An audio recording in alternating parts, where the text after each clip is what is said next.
Hello, and welcome back to Boring Science for Sleep, where we let the world slow down, one quiet question at a time. I'm glad you're here. Whether you've come because the day wouldn't let you go, or simply because your thoughts feel a little too loud tonight, you're welcome to rest here for a while. Before we begin, find a place that feels easy to stay in. Let your shoulders fall. Let your breathing settle. And if you'd like to support this little corner of quiet, you can subscribe and return any time sleep feels far away. Tonight, we step toward a place you visit every night, though you may not always remember it. A place where logic softens, time bends, and the world rearranges itself in strange and beautiful ways. We begin in that fragile moment when you're not quite awake and not quite asleep, where thoughts fade into images, and those images begin to move, becoming the first threads of a dream. It's here, at the curtain between waking and sleep, that the mind loosens its grip on daylight. It doesn't close the door behind you, it simply lets it drift shut until the sounds and shapes of your waking life are muffled into the distance. And somewhere beyond that curtain, your dreams begin. Sleep never comes like a switch being flipped. It's more like the slow folding of light at the end of the day, the way shadows begin to lean longer across the floor, how colors lose their brightness, how the edges of things start to soften.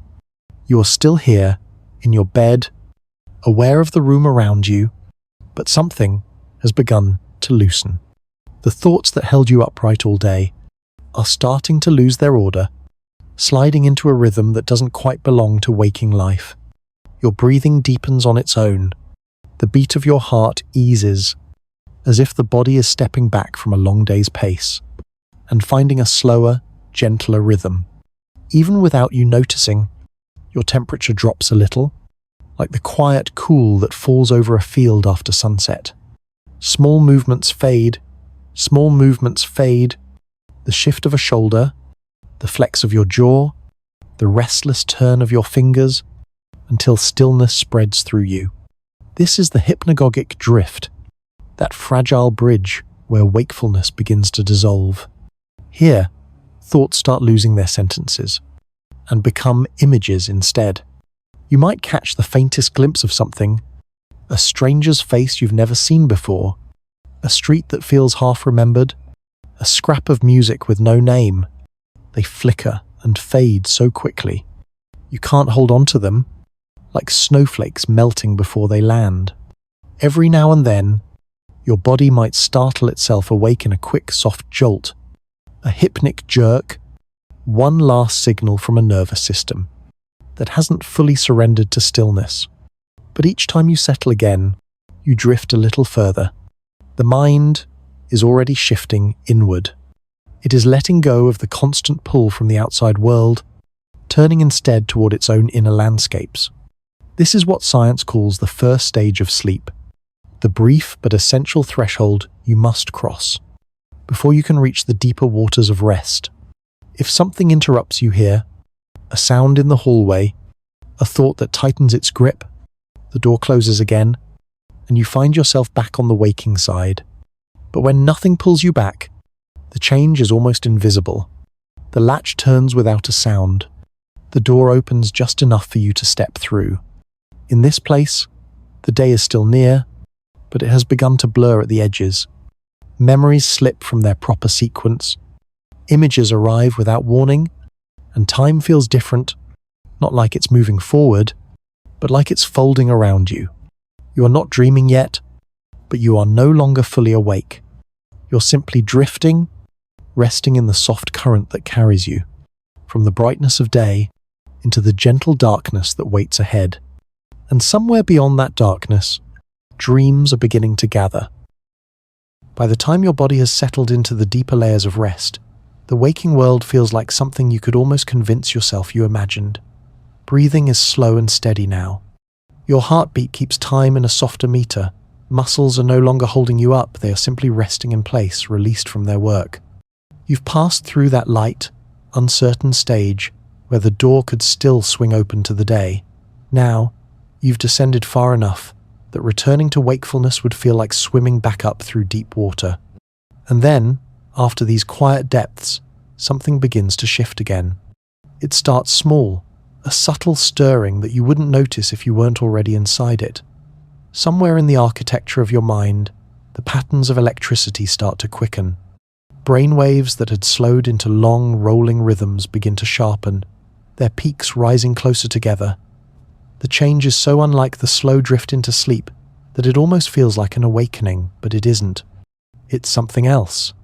Your eyes, though closed, begin to move beneath the lids, not in steady sweeps, but in tiny darting motions, quick and unpredictable, like minnows flicking through a shallow stream. This is rapid eye movement, or REM. It is the stage where dreams arrive fully formed, vivid enough to convince you they are real, intricate enough to carry you through worlds you've never known. In REM, your brain becomes almost as active as it is in daylight. Images, sounds, emotions, all of them weave together into shifting, living stories.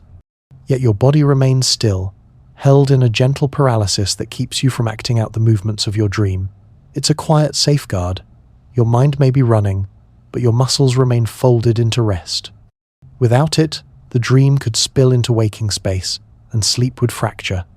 The strange paradox of REM is that it is both rest and activity at once. You are in the deepest hold of sleep's grasp, yet your mind is lit from within. Parts of the brain tied to logic and timekeeping quiet down, letting the more fluid, image-driven networks take over.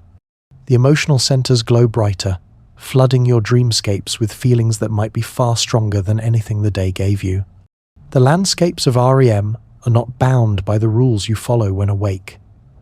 A single moment might stretch into hours, or years might pass between two heartbeats.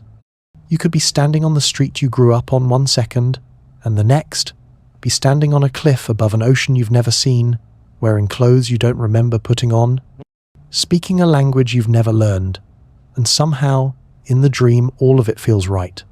Scientists have traced the outlines of this stage with careful instruments, electrodes mapping brainwaves, sensors tracking the breath, the heartbeat, the eye's tiny pulses. But inside it, from your own perspective, REM feels unmeasured. It is the mind moving with complete freedom, unbothered by clocks, borders, or the pull of gravity. The first cycle of REM in a night is short, sometimes just a few minutes, arriving about 90 minutes after you first close your eyes. It is like the opening act, a small offering of the strange and the beautiful, before you sink back into slower, dreamless stages. But each time you return, the REM stage lengthens. Later in the night, it might stretch to half an hour or more. By morning, you might spend a full quarter of your night in this dreamborn pulse. What happens here is not random, though it may feel that way. The mind seems to use REM to gather and rearrange, to test combinations of thoughts, memories, and emotions in ways that waking logic wouldn't allow. It is a kind of quiet rehearsal, trying out possibilities, letting images collide, stitching together fragments into something that can be carried back to daylight, even if only as a feeling or a single scene. Some researchers believe that REM helps the brain learn, consolidating what the day has given you, placing it into memory's deeper shelves. Others think it's a release valve for emotions, letting the mind sift through what's too heavy to hold all at once. Perhaps it is both, or something else entirely, something that belongs to the realm of experience, not explanation. If you could step outside yourself and watch, you would see how REM ripples through you. The breath grows shallower and quicker, following the rhythm of the inner story. The heart might race for a moment, or slow almost to stillness. The eyes flick back and forth, tracking images that have no anchor in the room around you. The body lies perfectly still, but inside, the mind is wandering without a map. Sometimes, the dreams born here will stay with you, bright and whole like photographs you can hold long after you wake. Other times, they will vanish the moment you open your eyes, dissolving like mist in sunlight. You might be left only with a trace, a mood, a question, the faint knowledge that something strange happened while you were gone. And still, the REM cycle will come again. It will return again and again throughout the night, each time picking up threads and weaving them into something new. The more you surrender to it, the more space you give it to work, the more layered the dream world becomes. Eventually, The gentle pulse will fade, and your mind will slip back into the slower rhythms of non-REM sleep, where repair and restoration continue quietly in the background. But even there, the stories seeded in REM remain, waiting for the next opening, the next round of rapid, darting eyes and unbound thought. The cycle will turn over and over, until morning begins to press against your closed eyelids, and when you finally return to waking life, you will carry with you whatever the night decided to let you keep. For now, though, you are still deep inside it. The world outside has no weight here. The only movement is behind your eyes. The only light is the one the mind makes for itself. You are resting, and you are traveling. You are still, and you are alive with motion. This is REM, the quiet heartbeat of dreams. Dreams do not appear out of nowhere. They are built from pieces you already carry, scraps of sight and sound, faces you've known, places you've stood, moments that brushed against you so lightly, you barely noticed them at the time. When you enter the deeper stages of sleep, and your mind begins its quiet wandering, it doesn't work with new material. It turns instead to its own archive. Somewhere in the soft architecture of your brain, the hippocampus keeps its shelves. It is the keeper of your experiences, the silent librarian who records the days as they pass. Every conversation you had, every song that played faintly in the background, every expression that flickered across someone's face, all of it is stored here. During the day, the shelves are crowded. New impressions arrive constantly, stacked loosely on top of one another, still warm from the moment they were made. The hippocampus holds them for you, but it cannot keep them all in the same place forever. Some must be filed away into the long corridors of memory, others quietly discarded, and some rearranged until they make more sense. Night is when this work begins in earnest. While your body rests, the hippocampus stirs, passing fragments of the day to other parts of the brain that will keep them for the long term. It sends a glance to the amygdala, which adds the weight of feeling, fear, joy, sadness, calm. It nods to the prefrontal cortex, which gives the fragment some sense of sequence or order, though not always the kind you recognize. And in the drifting light of REM, as images start to thread themselves together, this quiet filing process becomes something else entirely. The archive opens, but it does not give you the neat and numbered boxes of waking memory. It hands you pieces without labels, a street sign you once saw on a trip years ago, the sound of your grandmother's voice, the scent of a book you read in school. It doesn't matter that these things belong to different times, different places, different versions of you. In the dream, they fit together. The rules of the archive loosen here. The strict borders between then and now, between what really happened and what could have happened, begin to blur. A childhood home might stand at the end of a street. You walk every day in your current life. A friend you haven't seen in years might speak in a voice that belongs to someone you met only once. The brain takes these fragments and weaves them together with a kind of quiet logic that makes sense only while you're inside it. Sometimes, the reason for these combinations is clear. You might see a place because you were there that day. You might hear a voice because it was on your mind before sleep. Other times, the connection is hidden. A similarity in color, a shared mood, a feeling that two moments, years apart, carry the same weight in your heart. Dreams are not exact copies of memory. They are recreations, drawn in broad strokes and shifting details. A park you once walked through might appear larger, or smaller, or ringed with mountains that were never there. A conversation you had might unfold with new words, ones you never spoke but somehow understand. The dream is not concerned with accuracy. It is concerned with meaning, and meaning can bend the shape of memory. Sometimes, the archive offers you something it has kept for years, quietly waiting for the right moment to bring it forward. You might dream of a person you haven't thought about in decades, and wake with the sense that they've just left the room. You might walk through a city you've never visited, but that your brain has been building all your life, drawing from every street, every building, every angle of sunlight you've ever seen. Other times, the archive empties the day's pockets into your dreams. Something small that happened hours ago. Someone's laugh, the way the wind lifted a corner of your sleeve, might become the foundation of a long, winding dream. The recent and the ancient sit side by side, woven into a single scene. It is in this weaving that the mind does its quiet work. While the dream moves, memories are strengthened, connections are tested, emotions are given space to stretch. What you feel in a dream may not match what you felt in life, but it can reveal the undercurrents, the hidden ties between memory and meaning that waking thought might overlook. There are nights when the archive feels generous, offering you scenes so vivid and complete that they seem to ask you to remember them upon waking. Other nights, it gives you only shadows, quick impressions that vanish before you can hold them. The brain does not keep every dream, just as it does not keep every waking moment. But even the ones you forget leave their faint traces in the way you feel the next day, in the subtle shifts of mood you can't quite explain. In this way, the archive shapes not just the dream, but the dreamer.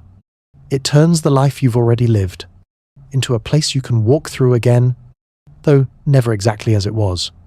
It stitches together the scattered cloth of memory into patterns you might never see when awake. And as the night deepens, the work continues quietly. The hippocampus will keep passing its fragments forward, the emotional centers will keep coloring them in, and the dream will keep changing shape as each new piece is laid into place. You will not see the shelves being emptied and rearranged. You will only feel the shifting weight of the stories they hold.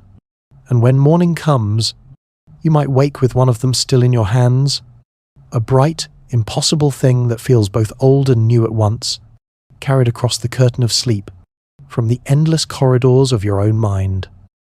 There is a peculiar quality to dreams, a sense that you are inside something completely real, yet also impossibly strange. You walk through them with the same certainty you carry in waking life. You feel the ground beneath your feet. You hear voices as clearly as if someone was speaking in your ear. You smell the sea, or the dust of an attic, or the sweetness of fruit you have just bitten into. And yet, at the same time, you are moving through a world where the rules have shifted. The streets curve into themselves. The sky may turn a color you have never seen. People appear and disappear without warning. You might be speaking to someone you know well, but their face is different, or they speak in words you can't quite understand. The strange thing is that none of this seems strange while you are inside it. Your dreaming mind accepts every twist of logic, every impossible turn, as though it had always been this way. It is only when you wake that the strangeness becomes clear, and you begin to notice how the pieces didn't really fit. Part of this is because the parts of your brain that keep track of logic and reality, the prefrontal cortex, are less active during REM sleep. They're not entirely silent, but they're constant checking. They're endless "does this make sense?" questions are dialed down. Without that constant inspection, the mind moves freely, allowing the unlikely to stand beside the familiar without resistance. In place of strict logic, the dreaming brain works with emotional truth. The amygdala, which helps process feelings, is more active in dreams than in waking life. That's why an ordinary object, a key, a letter, a stone in your hand, can feel heavy with meaning in a dream, even if you can't say why. It's why you can feel joy, fear, or grief with an intensity that seems out of proportion to what's happening. In dreams, feeling matters more than fact. This is also why a dream can take something from your real life and shift it into something unrecognizable. A childhood home might be the setting, but the rooms are bigger or smaller or opening into places that never existed. The people you love might appear beside you, but they say things they never said or look at you with expressions they never wore. The dream keeps just enough of the familiar to hold you in place, but changes enough to make it something else entirely. It is as if the mind is telling a story, using pieces of your life as props, rearranging them to fit a narrative you can only follow. In the strange gravity of sleep, your waking self might resist this bending of truth, but your dreaming self accepts it without question. Sometimes this blending of real and unreal creates a feeling so strong that it lingers long after you wake. You might remember walking down a road that doesn't exist, yet feel convinced you could find it if you just kept looking. You might wake with the echo of a voice in your ear, a voice that doesn't belong to anyone you know, and still feel as though it belongs to someone important. This is what makes dreams both intimate and unreachable. They use the language of your own life, but they speak it in a dialect that only exists when your eyes are closed. The scientists who study dreams can measure brainwaves and track the movement of your eyes. They can tell you which regions of the brain light up when you see color in a dream, or hear a voice, or feel fear. But what they cannot measure is that peculiar sensation, the way a dream feels like a memory you didn't know you had, or a place you might return to if you found the right path. Perhaps that is part of the reason dreams stay with us, even when the details fade. They remind us that reality is not fixed, that the mind can take the most ordinary pieces of life and turn them into something utterly unfamiliar. They remind us that there is a version of us who moves easily through impossible worlds without the weight of doubt or the pull of logic. In this way, dreams are like a mirror that doesn't show your reflection as it is, but as it might be in some other place, under some other sky. You know it is you, but you also know it isn't. And when you wake, that version slips away, leaving you with the faint memory of having been somewhere else, somewhere strange, and yet, in some deep way, completely familiar. Dreams speak in a language that is never quite direct. They rarely give you a scene exactly as it is in waking life. Instead, they wrap their messages, if messages they are, in shapes, in colors, in objects that seem ordinary at first glance, but feel heavier than they should. You might find yourself holding a key, though no door is in sight. You might stand at the edge of an ocean, its water the wrong color, its waves too still. You might walk endlessly toward a house that always seems one turn further away. These are the moments that stay with you in the morning, not because you understand them, but because you don't. They feel as though they belong to a different layer of truth, one you can sense but not touch. For as long as we have been dreaming, we have been trying to decipher this hidden language. Ancient civilizations recorded their dreams in careful detail, believing they carried messages from the gods or glimpses of the future. Egyptian dream interpreters kept lists of symbols and what they were thought to mean. A cat might signify protection, a river could mean a journey ahead. In Mesopotamia, clay tablets preserved the belief that dreams were a bridge to divine instruction. Centuries later, the practice persisted. In Greece, dreams were seen as messages from within, the body's way of revealing its state, its health, its unspoken fears. Temples were built where dreamers could sleep, seeking visions that might guide their waking choices. Even today, many of us wake from a dream and reach for meaning. We search for patterns. We look up the symbols in books or on screens, hoping to find a tidy definition. We wonder if that falling sensation means we're losing control, or if the sudden flight means we're ready for change. And yet, the truth is gentler and less certain. Dream symbols may not have fixed meanings at all. The key in your hand could be the memory of one you once used. It could be a reflection of something you want to unlock in your life. It could be nothing more than the shape your mind gave to a feeling you couldn't quite name. The colors in your dream may not be universal. To you, a deep green might feel like calm. To someone else, it might carry the weight of grief. Dreams borrow from your personal archive, from the moments you've lived, the places you've seen, the emotions you've carried. They may echo symbols found in other people's dreams, but the resonance is your own.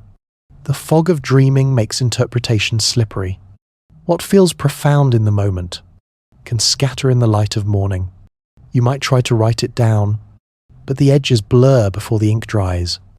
The image that was so sharp in sleep becomes uncertain, like a painting left out in the rain.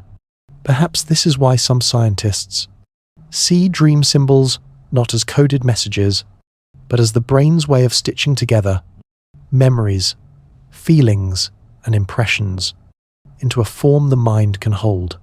When emotions are too abstract to handle directly, they might arrive wrapped in imagery. Anxiety might take the shape of an endless staircase. Hope might appear as a door opening onto bright light. Loss might be a train pulling away, your feet rooted to the platform. But even here, the mind resists neat answers. The same staircase could mean something entirely different to the same person on another night. Dreams are living things. Their meanings shift with the tides of your inner life. It may be that the search for a single fixed meaning misses the point of the dream entirely. Perhaps dreams are not riddles to be solved, but landscapes to be walked through.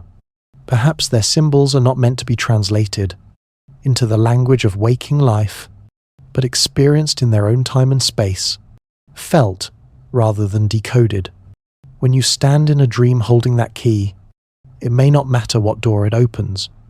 It may matter only that you are holding it, that its weight feels real in your hand, that for a moment you believe. There is something ahead worth unlocking, and when you wake, you may not remember the shape of the key at all. You may only remember the feeling, that small, quiet sense of possibility that stayed with you for a while before the day began to press in again. Dream symbols are like fog at dawn. You can see shapes in them, but they shift as you draw closer.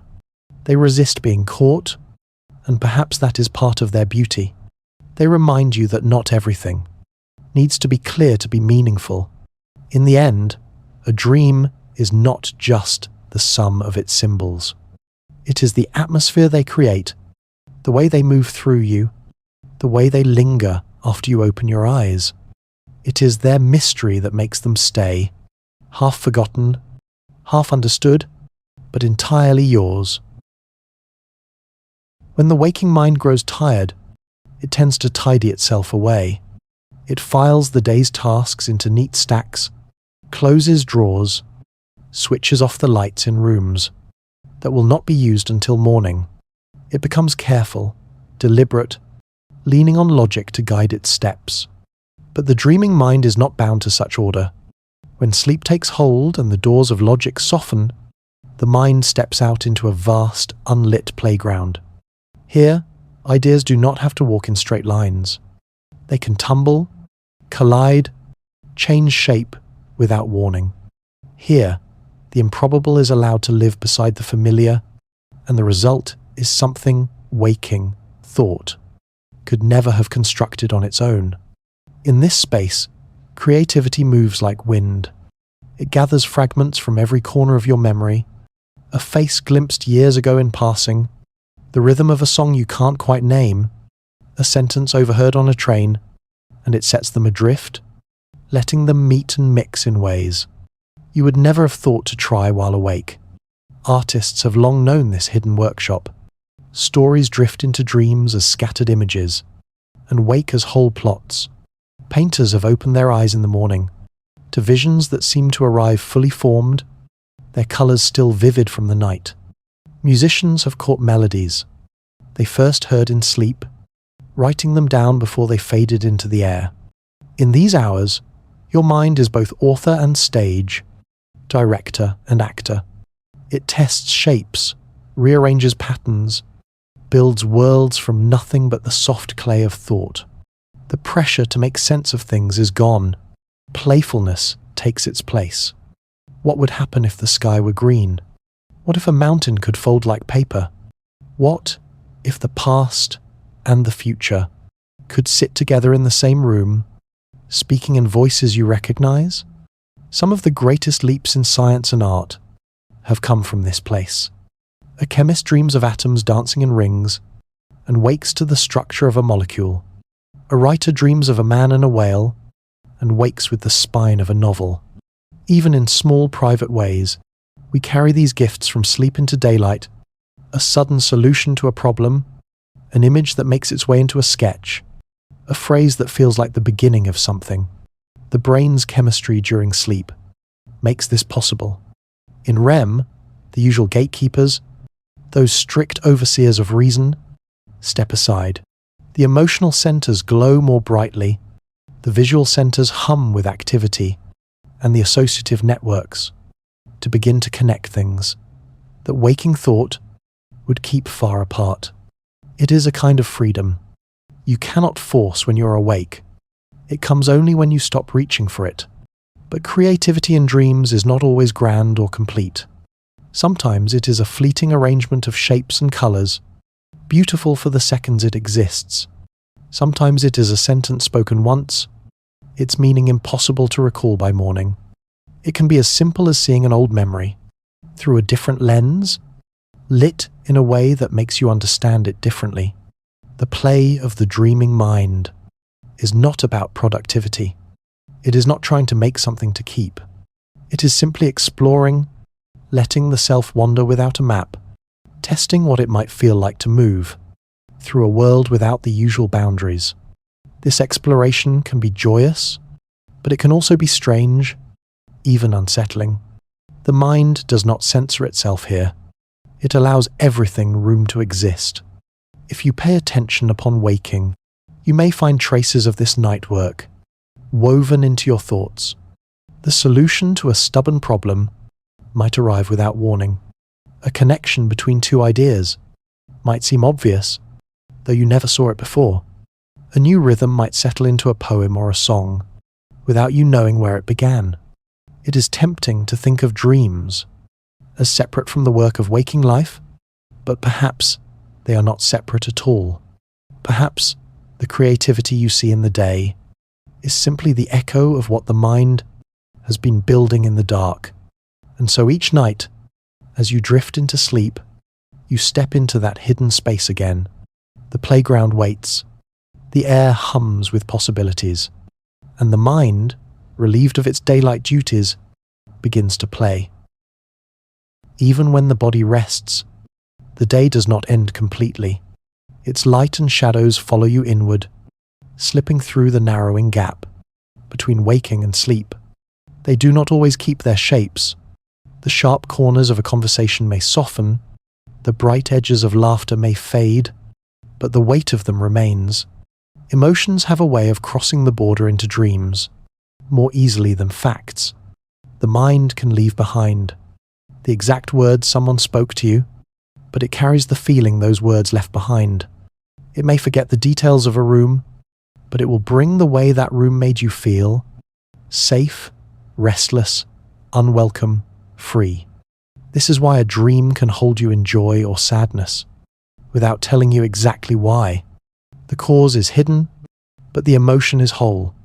You may walk through a place that never existed, and still feel the echo of a real moment, a quiet pride, a slow dread, a grief that moves like water beneath ice. The brain has its own way of handling these emotions at night. The amygdala, which shapes the force and color of feeling, is especially active during REM sleep. It stirs the waters, bringing to the surface what might have gone unspoken in the daylight. A small worry from the day might grow large enough to fill the horizon in a dream. A passing moment of peace might stretch into something so vast. You wake wishing you could stay there. In this way, dreams can be both release and rehearsal.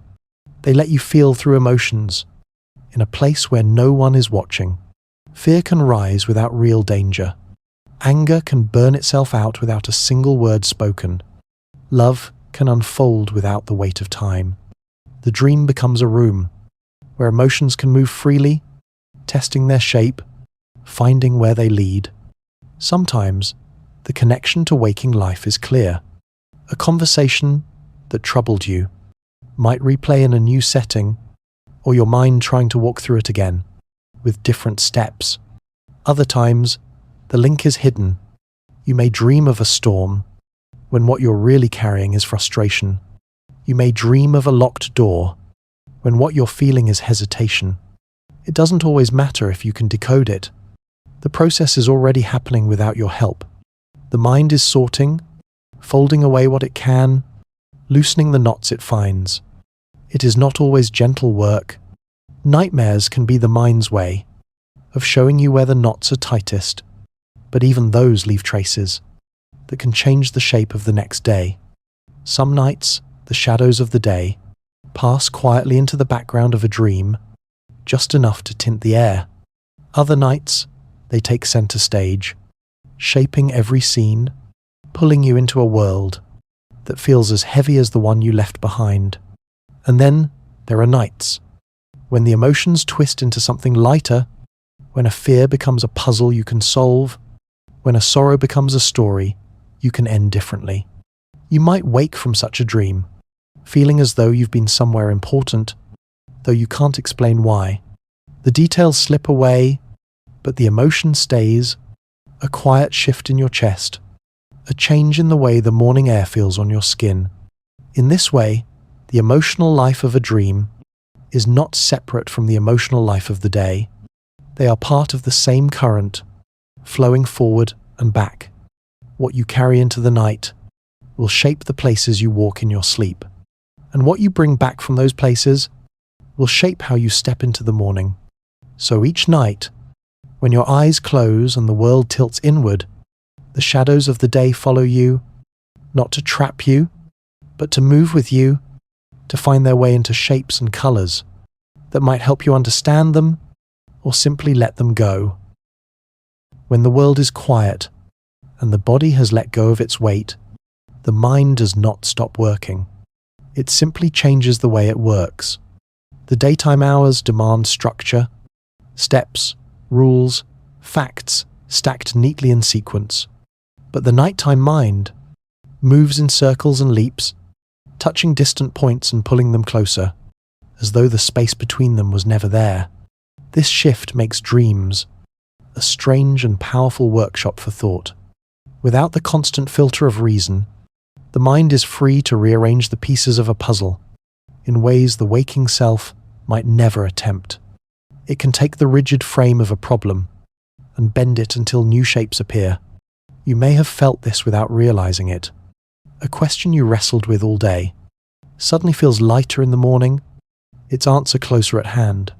The connection that eluded you in daylight appears without effort over breakfast. It can seem like magic, but it is simply the work that happened while you were somewhere else entirely. Scientists call it offline processing, the brain stepping back from the noise of the outside world to sort through the tangle in its own way. During REM sleep, connections between distant ideas are easier to form.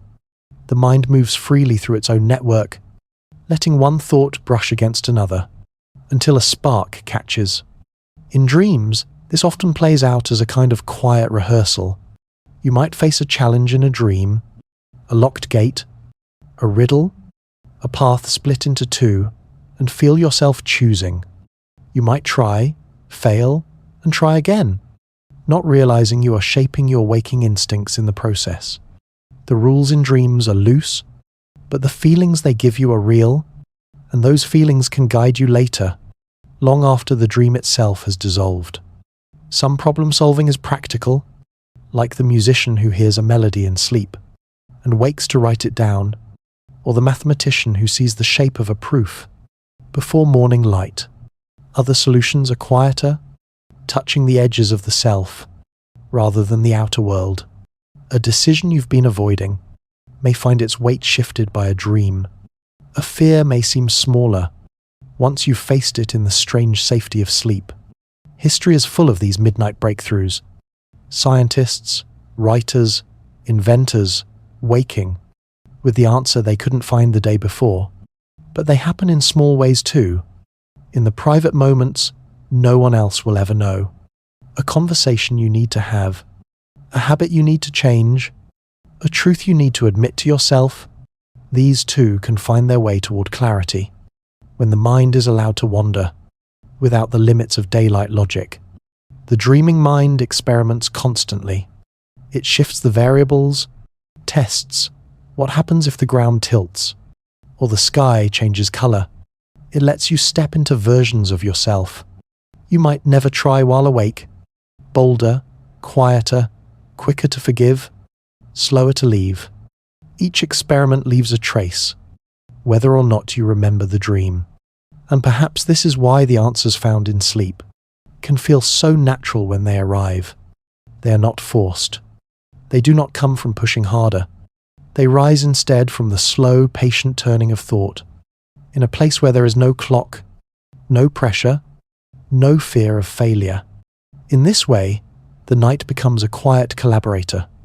It listens as you bring your questions, it holds them gently, and while you rest, it tries out possibilities.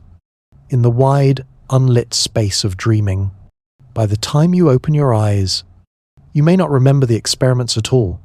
You may only feel the result, a problem that no longer feels heavy, a choice that no longer feels impossible, a thought that finally knows where it belongs.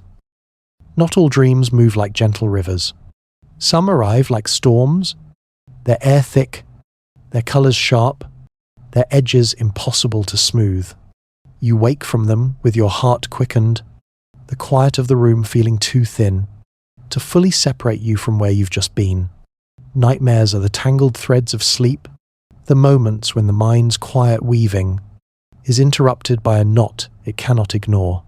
They are not simply bad dreams, but intense expressions of emotion, fear, grief, urgency, drawn so vividly that they leave marks in the morning.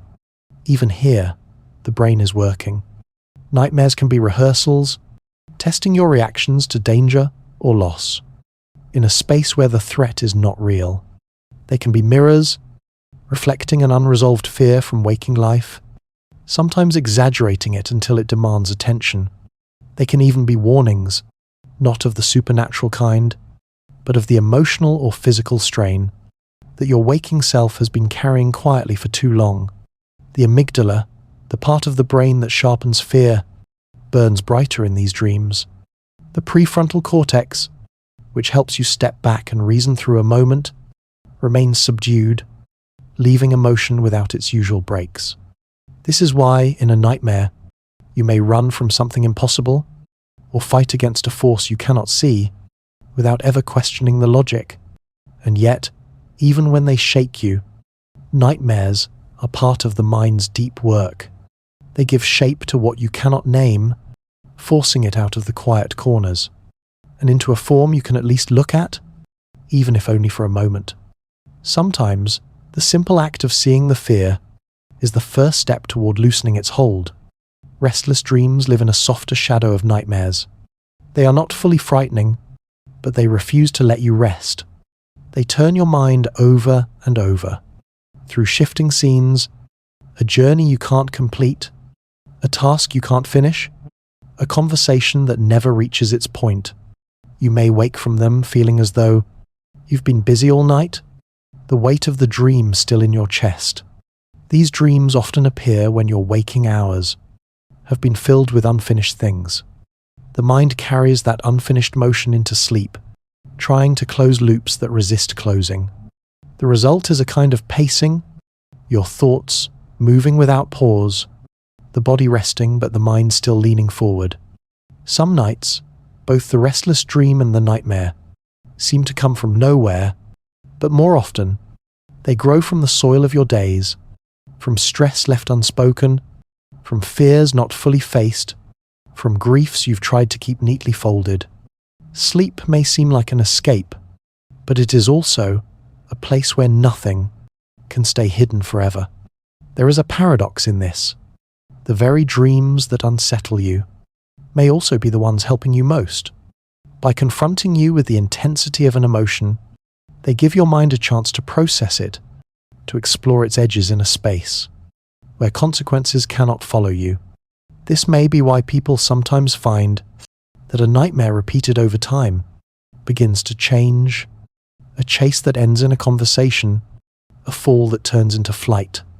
The dream shifts as you shift, your mind rewriting it slowly, as if learning how to untangle the knot. Waking from a tangled dream can be disorienting. The room feels both safe and strange, the air too still after the movement of the night. Some people turn on a light, anchoring themselves in something solid. Others write the dream down, as if moving it from the mind to the page might keep it from returning. And sometimes it is enough to lie still and breathe, to let the rhythm of waking life push the shadows of the dream further away.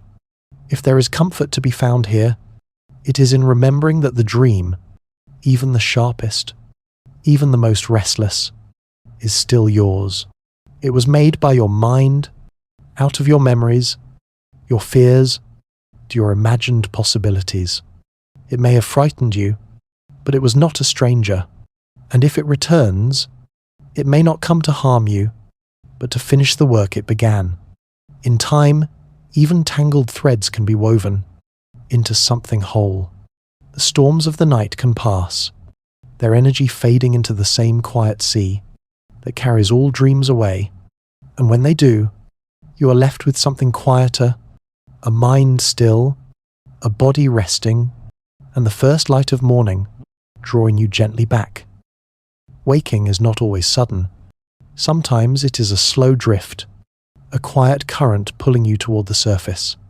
Without you realizing you've been rising, the world of the dream fades gradually, its colors becoming thin, its shapes softening, until they are no longer something you can touch. In that fragile space between sleeping and waking, you can still feel the weight of the dream, even as it slips away. The echo of a voice lingers in your ears. The texture of a place still clings to your skin. For a few seconds, you carry two worlds at once, the one you left behind and the one you are returning to. The mind, it seems, knows how to close the door gently. The thalamus, which filters sensory signals, begins to let the light in. Sound sharpens, the feeling of sheets against your skin grows more distinct, and slowly the body stirs. The prefrontal cortex reclaims its place, bringing back order, restoring the familiar boundaries between imagination and fact. It is here that many dreams vanish completely. A few minutes after waking, you might remember only the mood, not the story. You might feel a trace of joy or loss without knowing where it came from. Dreams are not designed to be carried whole into daylight. They dissolve in it, like frost meeting the Sunday. And yet, sometimes, a dream stays. A single image holds fast. A place you've never been feels as though it's waiting for you. A sentence spoken in the dream repeats itself in your thoughts all morning. These fragments can feel like gifts, slipped quietly into your hands before you left. Perhaps this is why the moment of waking is so delicate. If you move too quickly, the fragments scatter. If you lie still and let the transition happen slowly, you might keep more of them, not to solve, not to decode, but to carry as reminders that another world exists beside this one. In some cultures, the act of waking from a dream has long been seen as a crossing, a small return from a journey taken every night. People have kept journals beside their beds, recording what they saw before it faded. They understood that even the briefest dream could hold a seed of something worth tending, a thought, a warning, a spark of beauty. But even without writing it down, waking from a dream leaves traces in you. It might change the tone of your morning, softening it, or giving it a quiet charge of energy. It might place you in a reflective mood, as though part of you is still somewhere else.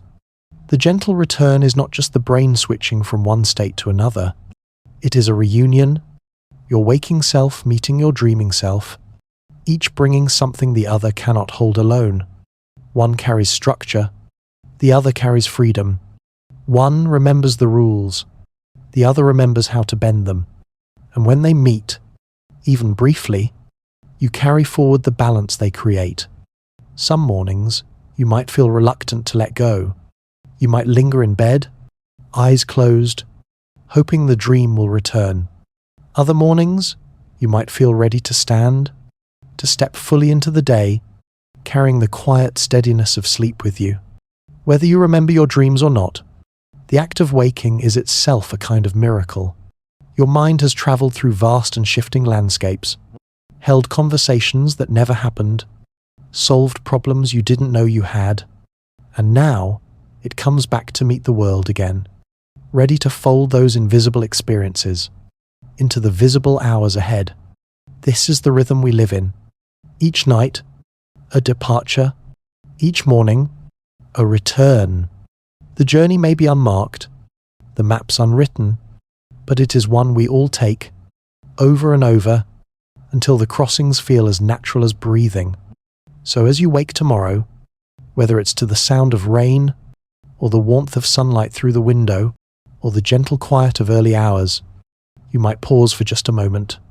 Notice the feeling of being back. Notice how the air feels different than it did in the dream. Notice how you are carrying something from there to here, even if you can't name it. And then, step forward. The day is waiting, but it will wait a little longer. Thank you for spending this night with me, wandering through the dream world, watching its landscapes shift and fade, and finding your way back again. Here on Boring Science for Sleep, we drift through the quiet corners of science, not to chase answers, but to rest in the wonder of the questions. If this journey has brought you calm, I hope you'll stay for the next one. You can subscribe if you'd like to join me again, and leave a comment about the dreams that have stayed with you, the ones that still visit you, or the ones you wish would return. For now, let the day wait. Rest a little longer, and when you're ready, wake gently. Good night.